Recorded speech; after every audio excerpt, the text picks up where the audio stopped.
Et partons sans attendre dans la Marne, où 300 passagers ont donc passé une deuxième nuit au sein même de l'aéroport de Vatry. 300 ressortissants indiens partis de Dubaï à destination du Nicaragua. Mais lors de l'escale technique, les gendarmes français ont décidé d'immobiliser l'appareil suite à une dénonciation anonyme. Ils soupçonnent une filière d'immigration clandestine. Les éléments de Sylvie Pinatel, Julien Crescent et Marc Couot sur place. Derrière cette bâche, le hall d'accueil de l'aéroport de Vatry dans la Marne a été transformé en zone d'attente pour 303 passagers indiens. Alors que l'avion faisait une escale technique, la brigade de gendarmerie des transports aériens est intervenue et l'A340 immobilisée.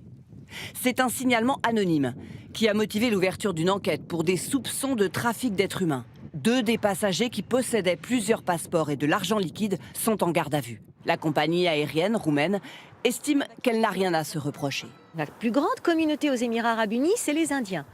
300 Indiens veulent aller au Nicaragua.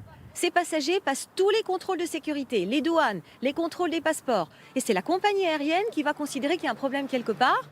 L'avion parti de Dubaï devait effectivement atterrir au Nicaragua. Or, il existe une filière de migration illégale bien connue entre l'Inde et l'Amérique centrale. Des migrants économiques essentiellement qui paient plusieurs dizaines de milliers de dollars pour tenter ensuite d'entrer illégalement aux États-Unis ou au Canada. Les passeurs choisissent le Nicaragua parce que les taxes d'aéroport y sont plus faibles qu'ailleurs.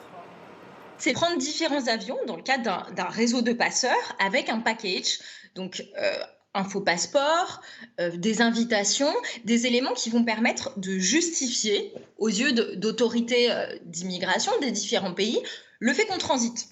La protection civile et un traducteur sont arrivés ce matin auprès des passagers car il faudra du temps pour vérifier leur motif de voyage. Selon la loi, des étrangers dans ce cas de figure peuvent être maintenus en zone d'attente pendant 4 jours maximum.